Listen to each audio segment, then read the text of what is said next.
उत्तराखंड में बेहतर स्वास्थ्य सेवाओं की बड़ी दरकार है। अमूमन इस तरह की शिकायतें आती हैं कि पहाड़ी इलाकों में ज्यादातर हॉस्पिटल जो हैं वो रेफरल सेंटर बन गए हैं, लेकिन कई ऐसे अस्पताल भी हैं जो आज एक मॉडल अस्पताल के रूप में आए हैं। मैं सरकारी अस्पतालों की बात कर रहा हूं। अगर मैं अल्मोड़ा के धौला देवी सीएससी सेंटर की बात करूं, कम्युनिटी हेल्थ सेंटर की बात करूं, उन्होंने एक शानदार मॉडल तैयार किया है। मैं कहूंगा एक आदर्श अस्पताल तैयार किया है जहां लोगों को सुविधाएं भी मिलती हैं और वहां पर बड़े मनोभाव से डॉक्टर अपनी सेवा भी दे रहे हैं। मैं जिनको आज देवभूमि डायलॉग के मंच पे लाया हूं, डॉक्टर बसंत पल्लव जोशी, एक बहुत ही अच्छा नाम है। मैं कहूंगा जब डॉक्टरों के सेवा के क्षेत्र की बात होती है, उन्होंने इस सीएससी सेंटर को एक आदर्श सीएससी सेंटर बनाया है। वहां तमाम सुविधाएं उन्होंने इकट्ठी की हैं। अपने सहयोगियों के साथ मिलकर वो लगातार प्रयास करते हैं कि कैसे जो बीमार लोग आ रहे हैं उनका बेहतर उपचार किया जा सके। डॉक्टर जोशी, पहले तो बहुत धन्यवाद और आपका बहुत आभार।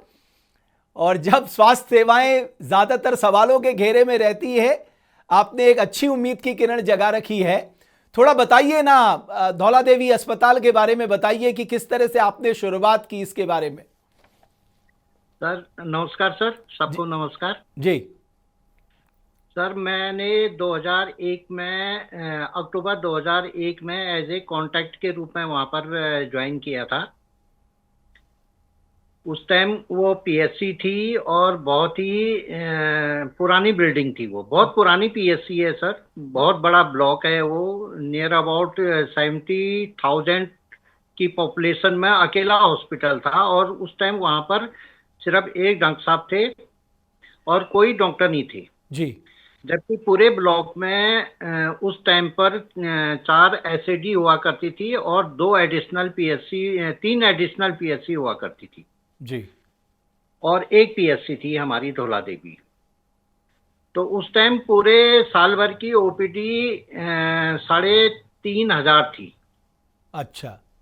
जब मैंने ज्वाइन किया था वहाँ 2001 में। 2001 में। उसके बाद, उससे पहले सर मैंने प्राइवेट में फैक्ट्री में काम किया था, तो थोड़ा सा वहाँ अनुभव था और मैंने कानपुर मेडिकल कॉलेज से, जीएसबीएम मेडिकल कॉलेज से एमबीबीएस किया था। तो वहाँ पर प्रैक्टिकल का बहुत ज़्यादा था, तो वही मैंने अपने हॉस्पिटल में अपनाया। और हालांकि मैं उत्तराखंड पिथौरागढ़ का रहने वाला हूँ और मैंने अपनी भाषा में वहाँ बात करी, लोगों से बात करी, तो लोग मेरे से जुड़ते गए और उसके बाद धीरे धीरे धीरे धीरे ओपीडी बढ़ती गई है जी। और उसके बाद 2007 में वो बिल्डिंग जो थी वो सीएससी में कन्वर्ट हो गई और उस टाइम बीच बीच में डॉक्टर आते रहे जाते रहे, लेकिन पूरे ब्लॉक में कोई नहीं था। उसके बाद 2015 में तक मैंने अकेले, लगभग अकेले पूरे ब्लॉक में काम किया। अच्छा, तो हाँ, अभी और आपका ये सफर कैसा रहा? 2001 से अभी तक का सफर कैसा रहा? मतलब किस किस तरह के बदलावों से ये अस्पताल गुजरा है? सर सफर ये रहा कि मैं पहाड़ का ही रहने वाला हूँ और मेरी कंडीशन, जैसे वहाँ के लोग हैं, गरीब लोग हैं, मैं भी उसी से गुजरा हुआ हूँ। तो मैंने बिल्कुल अपना इंजॉय ले करके वहाँ पर काम किया और लोगों की हेल्प भी करी है। और हेल्प क्या है, मेरा काम था, वो हेल्प नहीं कह सकते हैं, मेरा काम था। उसके एवज में मेरे को पैसे मिल रहे थे, तो मैंने मतलब अपना काम देख करके वो किया है। उसके बाद 2015 में फिर ये बॉन्डेड ये डॉक्टर्स आने शुरू हुए और आते भी गए जाते भी गए, लेकिन मेरे यहाँ उस टाइम डिलीवरी बहुत अच्छी होती, तब से लेकर के डिलीवरी बहुत अच्छी होती हैं। इंडोर पेशेंट भी बढ़ गए थे, आउटडोर भी बढ़ गए थे। कम से कम इस टाइम जब मैंने स्टार्ट किया था तो 3,500 पर ईयर का था, लेकिन इस टाइम 26,000 पर ईयर का है, वो भी न्यू पेशेंट, ओपीडी। ओपीडी।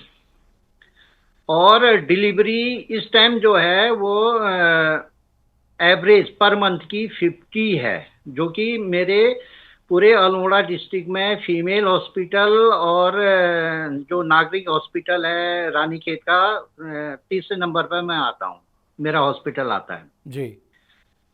तो ऐसे किया, फिर वहाँ के लोगों ने मेरी भी बहुत हेल्प करी, और प्लस मेरा स्टाफ मेरे को बहुत अच्छा मिला और उन्होंने बहुत अच्छा कोऑपरेट किया, सब कुछ किया। तो मैं बड़ा संतुष्ट रहा अपने काम से, लोगों का भी बहुत अच्छा सपोर्ट रहा, मेरे स्टाफ का भी बहुत अच्छा सपोर्ट रहा। और फिर धीरे धीरे वही हमने हॉस्पिटल को हमने कहा कि मैं उसके बीच में मैं इधर उधर बहुत गया था, जी। जैसे जब से कायाकल्प का वो हुआ तो स्टार्टिंग से ही मैंने इधर उधर जाना शुरू कर दिया हॉस्पिटल, जो वहाँ की पॉजिटिव चीजें होती थी वो मैं अपने हॉस्पिटल को इम्प्लीमेंट करता था। मतलब दूसरी जगह क्या बेस्ट प्रैक्टिसेस हैं वो आप अपने हॉस्पिटल पे लागू कर रहे थे? जी जी जी, जहाँ मेरे को अच्छा मिलता था मैं फोटो खींचता था, उनसे पूछता था आपने कैसे किया है, क्या किया है, फिर मैंने अपने हॉस्पिटल में तो इम्प्लीमेंट किया। फिर अभी 2000 अभी डॉक्टर जोशी, अगर मैं जानना चाहूं अभी क्या क्या सुविधाएं आपके सीएससी में उपलब्ध हैं? सर मेरी हॉस्पिटल में अल्ट्रासाउंड को छोड़ करके बाकी सब है। अच्छा। और जो डिलीवरी का है वो हमारा ऑपरेट नहीं होता है, सिजेरियन नहीं होता है, लेकिन दो चीजें की थोड़ा कमी है, बाकी सब है हमारे यहाँ। तो आपने तो मैंने देखा कि बहुत सिस्टमेटिक तरीके से सारी व्यवस्थाएं वहां पर की है। मैं चाहता हूं हम अपने दर्शकों को विजुअल्स भी दिखाएं, जिसके आधार पे मैं ये बात कह रहा हूं कि बहुत सिस्टमेटिक तरीके से डॉक्टर साहब ने उस हॉस्पिटल में सारी व्यवस्थाएं कर रखी है। तो सर मेरे यहाँ हर कोई है, इमरजेंसी 24/7 प्लस डिलीवरी 24/7, सब वहाँ रहते हैं।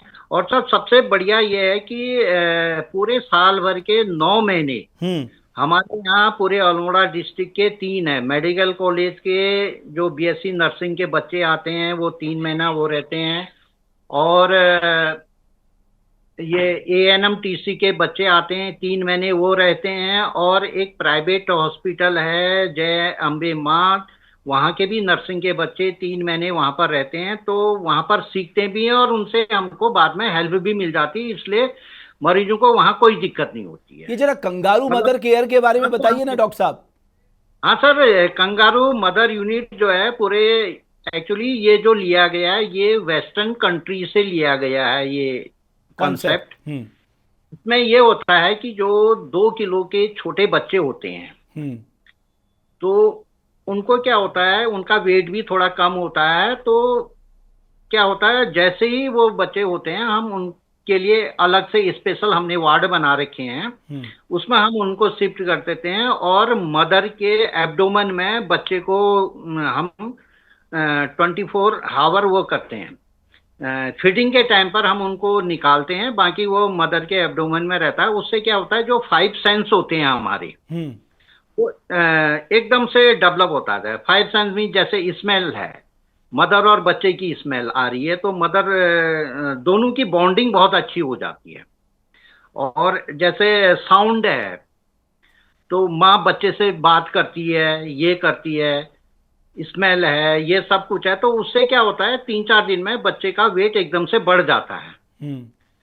तो ये कॉन्सेप्ट है। और पूरे हमारे उत्तराखंड में जो सबसे पहले कंगारू मदर केयर बना था वो हरिद्वार में बना हुआ था, उसके बाद कुमाऊं में हमारे यहाँ से स्टार्ट हुआ वो धौला देवी से, क्योंकि डिलीवरी ज्यादा होती है। आपने वैक्सीन के लिए कोल्ड चेन भी स्थापित किया है वहां पर, थोड़ा उसके बारे में भी बताइए। हाँ सर, कोल्ड चेन का जो है कि मेरा सबसे फेवरेट है वैक्सीनेशन फॉर चाइल्ड, बच्चों का वैक्सीनेशन, क्योंकि यहीं से ही हमारे बच्चे की इम्यूनिटी पावर इन्हीं से बढ़ती है। तो मेरा विशेष ध्यान इसी में रहा। और पूरा कोल्ड चेन पॉइंट एक एजेंसी पहले वो करती थी, पूरे उत्तराखंड में हमारा धौला देवी का बढ़िया रहा था, और वही मैंने अपना कोल्ड चेन पॉइंट ये उत्तराखंड में भी वो किया था, प्रेजेंटेशन किया था।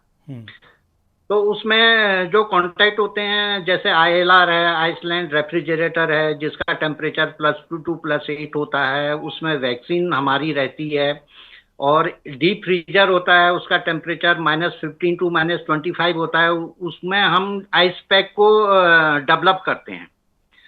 और एबीटी के थ्रू हम साइट में ले जाते हैं, एबीटी अल्टरनेट वैक्सीन डिलीवरी। उसमें क्या होता है, जो एएनएम होती है वो वैक्सीन को उसमें ले जा करके टेम्परेचर को मेंटेन करते हुए साइट में ले जाती है, वहां पर बच्चों का वैक्सीनेशन करके करती हैं, टेम्परेचर को मेंटेन करते हुए। अगर वैक्सीन बच जाती है तो वही वैक्सीन को ले करके हमारे कोल्ड चेन पॉइंट में लाती हैं टेम्परेचर को मेंटेन करते हुए। इससे फायदा ये होता है कि हमारी वेस्टेज, जो वैक्सीन वेस्टेज होती है वो नहीं होती है। पहले बहुत ज्यादा वैक्सीन वेस्टेज हो जाती थी। एक तो ये है। उसके बाद है ओपन वाइल पॉलिसी के थ्रू हम ही ये करते हैं। फिर उसमें हमारा ये है कि ये सब हमारा है। तो डॉक्टर साहब एक चीज मुझे बताइए ना, आप अपने अनुभव से ये बताइए कि जैसे आपने अपने सीएससी सेंटर को बनाया है, तो इसका मतलब बाकी जगह भी हम कर सकते हैं, बाकी सीएससी सेंटर को भी इस तरह का बना सकते हैं? बिल्कुल बना सकते हैं सर। हमारे इस टाइम के जो डॉक्टर हैं, जो एमओआईसी हैं, वो बड़े अच्छे हैं और इसमें वो काम भी कर रहे हैं, लेकिन वो बनाएंगे ही। थोड़ा सा उनको अभी नए नए कुछ बने हैं, थोड़ा सा गाइडेंस और ये मिल जाएगा तो वो करेंगे, और करना भी चाहिए उनको। तो आप मानते हैं कि अगर पहाड़ में अगर हमने अच्छी स्वास्थ्य सेवाएं दे दी तो ये जो पलायन के दंश से हम हर दिन 2-4 होते हैं वो बहुत कम हो जाएगा? बहुत कम हो जाएगा सर। इसमें एक मेन कारण हमारा एक स्वास्थ्य का भी होता है पलायन का। अगर पहले से बहुत अच्छा बना हुआ है, लेकिन इसको अभी और अच्छा करने की जरूरत है, लेकिन हो जाएगा। पलायन भी रोकने का ये बहुत बड़ा कारण बनेगा। चलिए डॉक्टर साहब, पहले तो बहुत धन्यवाद, बहुत आभार। और हमें आप जैसे डॉक्टरों की जरूरत है जो उत्तराखंड के स्वास्थ्य सेवाओं को इतना सुदृढ़ बना रहे हैं और इतने मनोभाव से काम कर रहे हैं। मैं डॉक्टर कम्युनिटी से कहना चाहता हूं कि आपको धरती में भगवान के रूप में देखा जाता है। सर भगवान नहीं है, हम तो हाँ, आप ही और के अगर सब लोग मिलकर इस सोच के साथ काम करें कि वो कितने सौभाग्यशाली हैं कि उनको देवभूमि में काम करने का मौका मिल रहा है और यहाँ के लोगों की सेवा का अवसर मिल रहा है, इसे ईश्वर की कृपा समझकर मनोभाव के साथ, पूरी ताकत के साथ, अगर बीमार व्यक्ति को ठीक करने में अगर आप अपना समय लगाएंगे पूरे मनोभाव के साथ, एक तो वो व्यक्ति तो सही होगा, जो पहाड़ में पलायन का दंश है उससे भी हमें निजात मिलेगी। इसलिए मैं सारे डॉक्टर से आह्वान करना चाहता हूं, आपके पास ये सुनहरा मौका है। जैसे डॉक्टर जोशी जैसे लोग हैं, और भी कैसे ऐसे डॉक्टर्स होंगे जो हम धीरे धीरे, हमने सोचा है कि हम पूरी एक चेन बनाएंगे, एक अच्छे डॉक्टर्स को कवर करेंगे जो बहुत अच्छा काम कर रहे हैं, ताकि उन्हें भी हौसला मिले, उनसे दूसरे लोग इंस्पायर हैं। डॉक्टर जोशी बहुत धन्यवाद। और डॉक्टर मार्तोलिया जी का मैं बहुत धन्यवाद देना चाहूंगा, क्योंकि उन्हीं की वजह से मैं जान पाया आपके बारे में। जब उन्होंने ये सारी चीजें मुझे बताई तो मुझे बड़ा अच्छा लगा। उनका भी बहुत आभार, आपका भी बहुत आभार डॉक्टर साहब। नमस्कार सर, धन्यवाद। धन्यवाद। तो आप भी बने रहिए देवभूमि डायलॉग के साथ, क्योंकि मैंने कहा ना, हमारा उद्देश्य है अच्छाई की लकीर को लंबा करना, उन अच्छे लोगों को देश दुनिया के सामने लाना जो बहुत अच्छा काम कर रहे हैं, जिनके बारे में कोई चर्चा नहीं करता। हम चाहते हैं उनके बारे में चर्चा शुरू हो, उनकी अच्छाइयों के बारे में चर्चा शुरू हो, तभी ये अच्छाइयों की जो चेन है वो बहुत लंबी बनते जाएगी। बहुत धन्यवाद आपका हमारी इस खास पेशकश को देखने के लिए।